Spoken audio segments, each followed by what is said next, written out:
Hello friends, मैं अपर्णा शुक्ला अपने YouTube channel ज्ञान मंच पर आपका स्वागत करती हूँ। तो आज हम बात करेंगे शब्द विचार की। कल की क्लास में हमने पढ़ा था कि शब्द के प्रकार कौन कौन से होते हैं, किस रचना के आधार पर, प्रयोग के आधार पर हम शब्दों को कैसे बांटते हैं। उसके बाद आज हम बात करेंगे शब्द विचार की। शब्द जब वाक्य में प्रयुक्त होता है तब वाक्य के अन्य शब्दों के साथ उसका संबंध स्थापित होता है तथा इस संबंध की अभिव्यक्ति के लिए शब्द कई स्वरूपों में प्रकट होता है। वो स्वरूप कौन कौन से हैं? प्रयोग अथवा रूप परिवर्तन की दृष्टि से शब्दों के दो भेद किए गए हैं। शब्द को किस किस आधार पर बांटा गया है? एक प्रयोग के आधार पर और रूप परिवर्तन के आधार पर या रूप परिवर्तन की दृष्टि से शब्दों के दो भेद किए गए हैं। अब वो दो भेद कौन कौन से हैं? शब्द के दो भेद हैं। पहला है विकारी शब्द, दूसरा है अविकारी शब्द। कौन कौन से दो भेद हैं? विकारी और अविकारी शब्द। ठीक है, फिर हम बात करेंगे कि विकारी शब्दों के कितने भेद हैं। अभी तो शब्द के दो भेद हुए, विकारी अविकारी।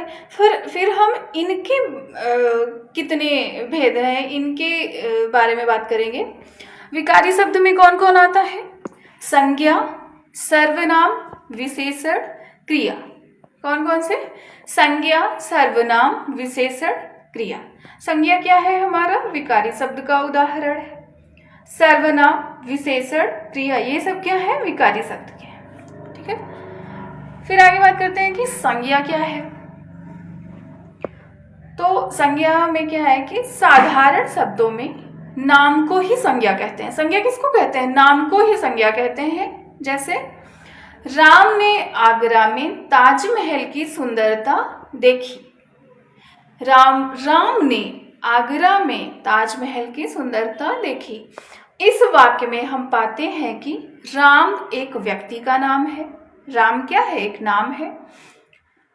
आगरा स्थान का नाम है। इस वाक्य में आगरा प्रयुक्त हुआ है और आगरा क्या है? स्थान का नाम है। ताजमहल एक क्या है? वस्तु का नाम है तथा सुंदरता एक गुण का नाम है। इस प्रकार संज्ञा क्या है? नाम ही तो है, नाम को ही संज्ञा कहते हैं। संज्ञा की अब आगे बात करेंगे। इस प्रकार ये चारों क्रमशः व्यक्ति, स्थान, वस्तु और भाव के नाम हैं। संज्ञा की परिभाषा क्या होगी? किसी प्राणी, स्थान, वस्तु तथा भाव के नाम का बोध कराने वाले शब्द संज्ञा कहलाते हैं। क्या होता है? किसी प्राणी, स्थान, वस्तु तथा भाव के नाम का बोध कराने वाले शब्द संज्ञा कहलाते हैं। संज्ञा के भेद कौन कौन से हैं? संज्ञा के मुख्य रूप से तीन भेद होते हैं। पहला है व्यक्तिवाचक संज्ञा, दूसरा है जातिवाचक संज्ञा, तीसरा है भाववाचक संज्ञा। तो संज्ञा की परिभाषा क्या है? किसी प्राणी, स्थान, वस्तु तथा भाव के नाम का बोध कराने वाले शब्द संज्ञा कहलाते हैं। संज्ञा के भेद आपसे पूछे जाए कितने होते हैं, तो वो तीन होते हैं। कौन कौन से? व्यक्तिवाचक, जातिवाचक और भाववाचक। ठीक है, इतना समझ में आया। फिर आगे बात करेंगे कि व्यक्तिवाचक संज्ञा क्या होती है। जिस संज्ञा शब्द से एक ही व्यक्ति, वस्तु या स्थान के नाम का बोध हो उसे व्यक्तिवाचक संज्ञा कहते हैं। व्यक्तिवाचक में क्या होता है कि एक ही व्यक्ति, इस चीज पर गौर करना कि व्यक्तिवाचक संज्ञा में किसी एक ही व्यक्ति, वस्तु या स्थान के नाम का बोध हो उसे व्यक्तिवाचक संज्ञा कहते हैं। व्यक्तिवाचक संज्ञा विशेष का बोध कराती है, सामान्य का नहीं। विशेष मतलब किसी एक की ही बात करेगी, ऐसी बात नहीं करेगी जिसके कई चीजों के लिए जिस शब्द का प्रयोग करते हो उसकी बात नहीं करेगी। प्रायः व्यक्तिवाचक संज्ञा में व्यक्तियों, देशों, शहरों, नदियों, पर्वतों, त्योहारों, पुस्तकों, दिशाओं, समाचार पत्रों, दिनों, महीनों आदि के नाम आते हैं। शहर नहीं आएगा।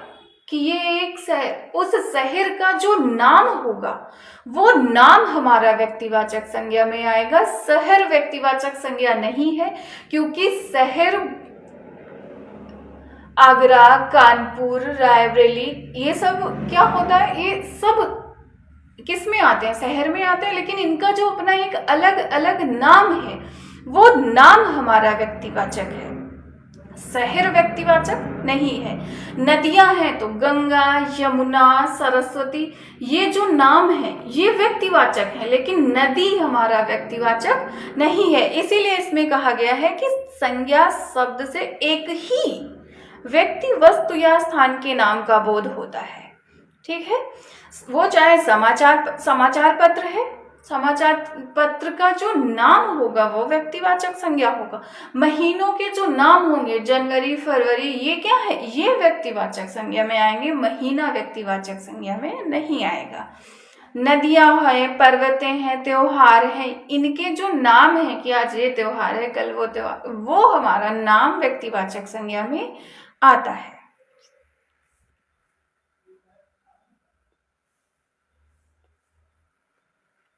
फिर आगे बात करेंगे जातिवाचक संज्ञा की। जातिवाचक संज्ञा में क्या है कि जिस संज्ञा शब्द से किसी जाति या वर्ग के संपूर्ण प्राणियों, वस्तुओं, स्थानों आदि का बोध होता है, उसे जातिवाचक संज्ञा कहते हैं।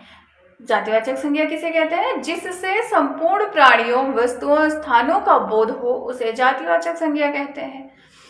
जैसे गाय, आदमी, पुस्तक, नदी आदि शब्द अपनी पूरी जाति का बोध कराते हैं। पुस्तक, नदी, गाय, आदमी, आदमी क्या है? आदमी, अब जैसे हमने किसी का नाम लिया कि वो राम है, श्याम है, तो राम श्याम जब नाम लिया तो वो सिर्फ उसी व्यक्ति की पहचान कराता है, लेकिन जब बात हो गई आदमी में तो सभी पुरुष वर्ग की बात आ जाती है, वो पूरे वर्ग का बोध कराता है। इसलिए जातिवाचक संज्ञा क्या होती है? वो पूरे संपूर्ण वर्ग का बोध कराती है, जातिवाचक संज्ञा। और जब सिर्फ एक व्यक्ति का, एक स्थान का या एक ही वस्तु का जब बोध होता है एक उसके नाम से, तो वो हमारा व्यक्तिवाचक संज्ञा में आता है। ये अंतर है व्यक्तिवाचक और जातिवाचक संज्ञा में, तो इस पे कंफ्यूज नहीं होना। प्रायः जातिवाचक संज्ञा में वस्तुओं, पशु पक्षियों, फल फूल, धातुओं, व्यवसाय संबंधी व्यक्तियों, नगर, शहर, गांव, परिवार, भीड़ जैसे समूहवाची शब्दों के नाम आते हैं। जैसे शिक्षक, शिक्षक क्या है? जातिवा शिक्षक से उस पूरे शिक्षक समुदाय का बोध होता है, पूरे वर्ग का बोध होता है, सबका पता चलता है। लेकिन अगर हम किसी का नाम लेकर बुलाएं, किसी भी शिक्षक को जब हम उसके नाम से जानते हैं तो वो व्यक्तिवाचक होता है, लेकिन अगर शिक्षक है तो वो जातिवाचक है। जिस नाम से उस पूरे समुदाय का, पूरे वर्ग का बोध होता है, वो हमारा जातिवाचक संज्ञा होता है। ठीक, फिर हम आगे बात करेंगे भाववाचक संज्ञा की। भाववाचक संज्ञा में जिस संज्ञा शब्द से प्राणियों या वस्तुओं के गुण, धर्म, दया, दशा, कार्य, मनोभाव आदि का बोध हो, उसे भाववाचक संज्ञा कहते हैं। भाववाचक संज्ञा में क्या होता है कि वस्तुओं के गुण, धर्म, दशा, कार्य, मनोभाव, इन सब का बोध होता है, वो क्या है? भाववाचक संज्ञा है। जैसे गुण, दोष, अवस्था, व्यापार, अमूर्त भाव तथा क्रिया भाववाचक संज्ञा के अंतर्गत आते हैं। भाववाचक संज्ञा के अंतर्गत क्या आएंगे? किसी के गुण, दोष, अवस्था, व्यापार, मूर्त, अमूर्त जो भाव होते हैं वो सब हमारे भाववाचक संज्ञा में आते हैं। भाववाचक संज्ञा की रचना मुख्य 5 प्रकार के शब्दों से होती है। किसके शब्दों से? मुख्य 5 प्रकार के शब्दों से। जातिवाचक संज्ञा से, सर्वनाम से, विशेषण से, क्रिया से, अव्यय से। जातिवाचक संज्ञा की रचना कितने प्रकार के शब्दों से होती है? 5 प्रकार के। जातिवाचक संज्ञा से, सर्वनाम से, विशेषण से, क्रिया से, अव्यय से। ठीक है, फिर हम आगे बात करेंगे कि जातिवाचक संज्ञा से भाववाचक, जो भाववाचक संज्ञा है जातिवाचक संज्ञा के शब्दों से किस प्रकार उसकी पहचान होती है। पहले हम जातिवाचक के बारे में पढ़ेंगे। जैसे शिशु, अभी हमने क्या बताया था कि भाववाचक में अवस्था हो गई, गुणदोष हो गए, किसी के मूर्त अमूर्त भाव हो गए, ये सब किस में आते हैं? जातिवाचक में। तो शिशु क्या है? जातिवाचक संज्ञा है। यही जब भाववाचक संज्ञा में होता है तो शैशव या शिशुता, ये अवस्था बताता है किसी की। विद्वान विद्वत्ता, मित्र मित्रता, पशु पशु क्या है? जातिवाचक संज्ञा है, लेकिन इसी का भाववाचक क्या हो जाता है? पशुता। भाव में क्या है? किसी ये पशुता उसके आचरण को, उसके व्यवहार को दर्शाता है। पुरुष पुरुषत्व, सती सतीत्व, लड़का लड़कपन, गुरु गौरव, बच्चा बचपन, सज्जन सज्जनता। तो जो जातिवाचक संज्ञा है, जातिवाचक संज्ञा से ही हमारी भाववाचक संज्ञा बनती है। जैसे लड़का, लड़का जातिवाचक संज्ञा है, लेकिन लड़कपन ये भाववाचक में आता है, ये किसी की उम्र का बोध कराता है। गुरु गौरव, सज्जन सज्जनता, आदमी आदमीयता, इंसान इंसानियत, इंसानियत क्या है? भाव है। दानव दानवता, बूढ़ा बुढ़ापा, ये उम्र का बोध करा रहे। बंधु बंधुत्व, व्यक्ति व्यक्तित्व, ईश्वर ऐश्वर्य। तो समझ में आया भाववाचक संज्ञा। फिर सर्वनाम से भाववाचक संज्ञा कैसे बनती है? जैसे मम, स्व, आप, सर्व, निज, अपना, ये सर्वनाम के ये सारे क्या है? ये सारे सर्वनाम है। ठीक है, सर्वनाम से भाववाचक संज्ञा हमारी मम से क्या बना? ममता। स्व से क्या बना? स्वत्व। आपा सर्वस्व, निजत्व, अपना से अपनापन या अपनत्व। जो भाव हमारे हैं वो भाववाचक संज्ञा में आएंगे। विशेषण क्या है? कठोर। क्या? कठोर। कठोर से क्या हो गया? कठोरता। विधवा वैधव्य, चालाक चालाकी, शिष्ट शिष्टता, ऊंचा ऊंचाई, नम्र नम्रता। तो ये सारे हमारे भाववाचक संज्ञा के उदाहरण हैं।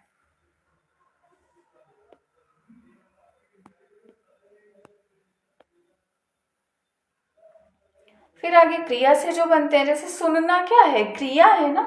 तो सुनना से ही हमारा कौन सा भाव बन गया? सुनवाई। गिरना गिरावट, चलना चाल, कमाना कमाई, बैठना बैठक। तो ये हमारे ये सारे जो हैं क्रिया से भाववाचक शब्द कैसे बने, ये उनके उदाहरण हैं।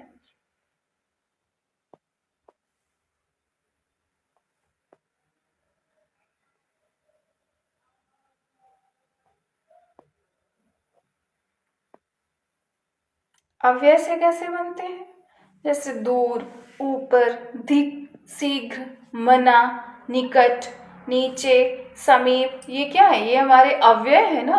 तो अव्यय से भाववाचक कैसे बन गए? जैसे दूर, दूर क्या है? अव्यय शब्द है। उस दूर से क्या बना? दूरी। ऊपर से ऊपरी, धिक से धिक्कार, शीघ्र से शीघ्रता, मना से मनाही, निकट निकटता, नीचे नीचाई, समीप सामीप्य। तो ये हमारे भाववाचक संज्ञा के उदाहरण हैं। तो संज्ञा के बारे में हमने अभी क्या बताया था कि किसी व्यक्ति, वस्तु, स्थान या भाव के जो नाम होते हैं वो हमारे संज्ञा शब्द कहलाते हैं। संज्ञा होती कितने प्रकार की हैं? 3 प्रकार की। व्यक्तिवाचक, जातिवाचक, भाववाचक। व्यक्तिवाचक में क्या पढ़ा कि जब जिससे किसी व्यक्ति, वस्तु, स्थान, जो किसी एक व्यक्ति, वस्तु या स्थान का बोध हो, किसी एक की बात हो रही है, पूरे वर्ग की नहीं। तो जिससे किसी एक ही व्यक्ति, वस्तु या स्थान का बोध हो वो व्यक्तिवाचक संज्ञा होता है। जैसे राम है, गंगा है, ताजमहल है, आगरा है। इससे क्या है? आगरा क्या है? एक शहर। लेकिन जब नाम ले लिया तो दिमाग में क्या रहे कि हाँ आगरे की बात हो रही है। लेकिन अगर यही होता कि राम ने एक शहर देखा तो वो शहर, कौन सा शहर देखा, उससे किसी एक की पहचान नहीं हो रही है ना, पूरे जाति की, पूरे वर्ग की, पूरे समुदाय की पहचान होती है। तो वो हमारा जातिवाचक में आएगा, व्यक्तिवाचक में नहीं आएगा। जातिवाचक में क्या है कि जिससे हमारे पूरे वर्ग या समुदाय का बोध होता है वो हमारे जातिवाचक में आता है। जैसे गाय, नदी, शहर, ये सब क्या है, जातिवाचक में है। भाववाचक में क्या होता है कि जिससे हमारे संज्ञा का वह रूप जो हमारे भाव को प्रकट, संज्ञा का वह रूप जो भाव को प्रकट करता है वो हमारा भाववाचक संज्ञा होता है। जैसे दूरी है, ऊपरी है, बचपन है, ये सब क्या है, भाववाचक संज्ञा। अच्छाई, बुराई।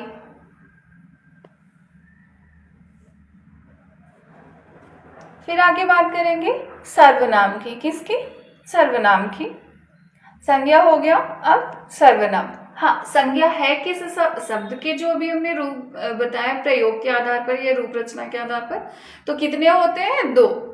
एक होता है विकारी, दूसरा होता है अविकारी। विकारी शब्द में हमारा पहले आया संज्ञा, फिर क्या है, सर्वनाम। सर्वनाम की बात करेंगे। भाषा में सुंदरता, संक्षिप्तता एवं पुनरुक्ति दोष से बचने के लिए संज्ञा के स्थान पर जिस शब्द का प्रयोग किया जाता है वह सर्वनाम होता है। सर्वनाम का शाब्दिक अर्थ है सबका नाम, अर्थात सभी संज्ञाओं के स्थान पर प्रयुक्त होने वाले शब्द सर्वनाम कहलाते हैं। इससे वाक्य सहज एवं सरल हो जाता है। जैसे सीता आज साला नहीं आई क्योंकि सीता बीमार है। इसके स्थान पर यदि कहा जाए सीता आज साला नहीं आई क्योंकि वह बीमार है, तो सर्वनाम के प्रयोग से यह वाक्य अधिक सरल एवं सुंदर बन जाएगा। सर्वनाम की परिभाषा क्या है?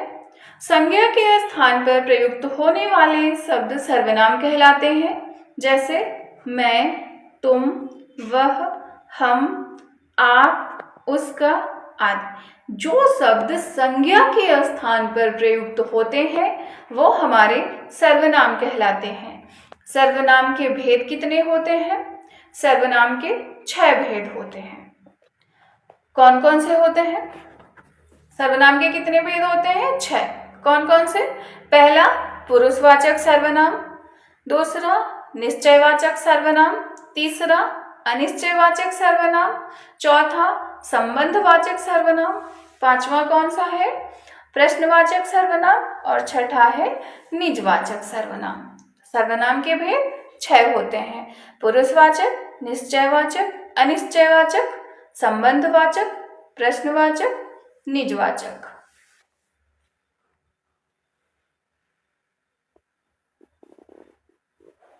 पुरुषवाचक सर्वनाम में कौन कौन से आते हैं?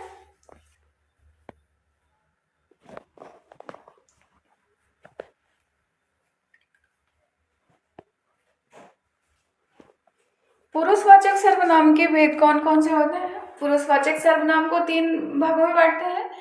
पहला होता है उत्तम पुरुष, दूसरा होता है मध्यम पुरुष और तीसरा अन्य पुरुष। पुरुषवाचक सर्वनाम के कितने भेद होते हैं? उत्तम पुरुष, मध्यम पुरुष, अन्य पुरुष। उत्तम पुरुष में आता है मैं, हम, और मध्यम पुरुष में तुम, आप, अन्य पुरुष में यह, वे।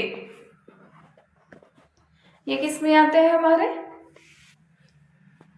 पुरुषवाचक सर्वनाम के ये उदाहरण हैं।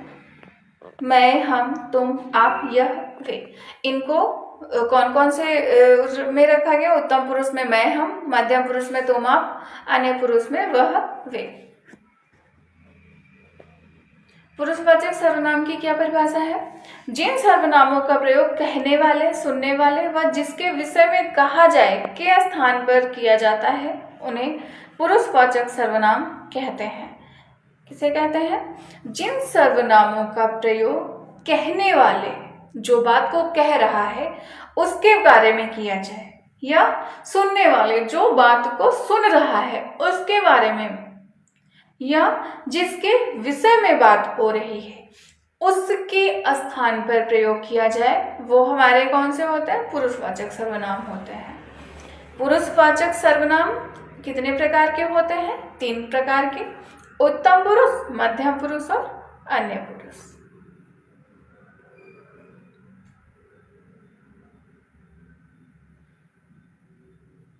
उत्तम पुरुष में कौन कौन से होता है? उत्तम पुरुष के बारे में पहले जानेंगे कि उत्तम पुरुष होता क्या है। उत्तम पुरुष में बोलने वाला या लिखने वाला व्यक्ति अपने लिए जिन सर्वनामों का प्रयोग करता है वे उत्तम पुरुष सर्वनाम कहलाते हैं।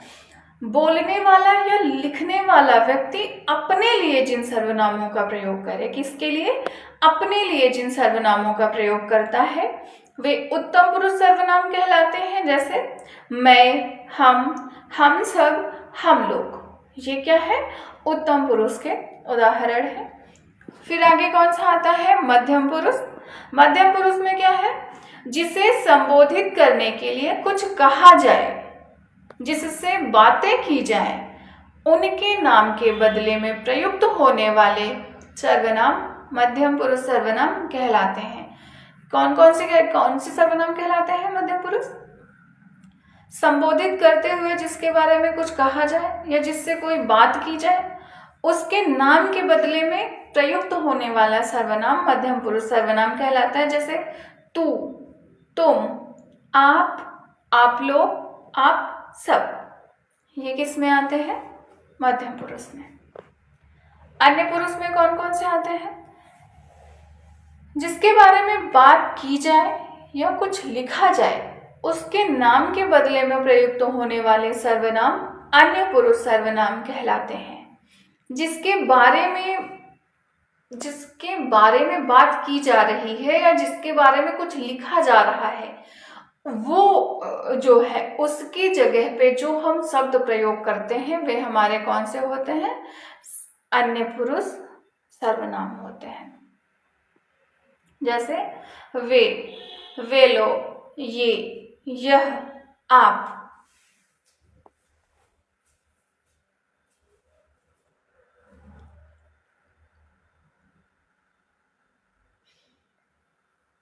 फिर अगला कौन सा सर्वनाम होगा? अभी हमने पढ़े ना कि सर्वनाम के 6 भेद होते हैं। पहला था पुरुषवाचक। पुरुषवाचक को जब हमने बांटा तो पुरुषवाचक को 3 भागों में बांटा गया। अब आगे कौन सा है? निश्चयवाचक सर्वनाम। निश्चयवाचक सर्वनाम के बारे में जानेंगे। हाँ, पुरुषवाचक सर्वनाम को जो अभी 3 भागों में बांटा गया था, वो 3 भाग कौन कौन से थे? पहला था उत्तम पुरुष, दूसरा है मध्यम पुरुष और तीसरा है अन्य पुरुष। अब आगे बात करेंगे निश्चयवाचक सर्वनाम की। जो सर्वनाम निकटस्थ अथवा दूरस्थ व्यक्ति या पदार्थ की ओर निश्चित संकेत करते हैं उन्हें निश्चयवाचक सर्वनाम कहते हैं। किसे कहते हैं निश्चयवाचक सर्वनाम? जो सर्वनाम निकटस्थ यानी कि पास का अथवा दूरस्थ या दूर का व्यक्ति या पदार्थ की ओर निश्चित संकेत करते हैं उन्हें निश्चयवाचक सर्वनाम कहते हैं। इसके मुख्य 2 प्रयोग होते हैं। पहला निकट की वस्तुओं के लिए और दूसरा दूर की वस्तुओं के लिए। अभी इसकी परिभाषा में जो बताया गया कि निकट या दूर के व्यक्ति या पदार्थ की ओर जो निश्चित संकेत करे वो निश्चयवाचक होता है। तो इसके प्रयोग 2 ही जगह होंगे, एक निकट की वस्तु के लिए और दूसरा दूर की वस्तु के लिए। तो निकट की वस्तु के लिए कौन सा?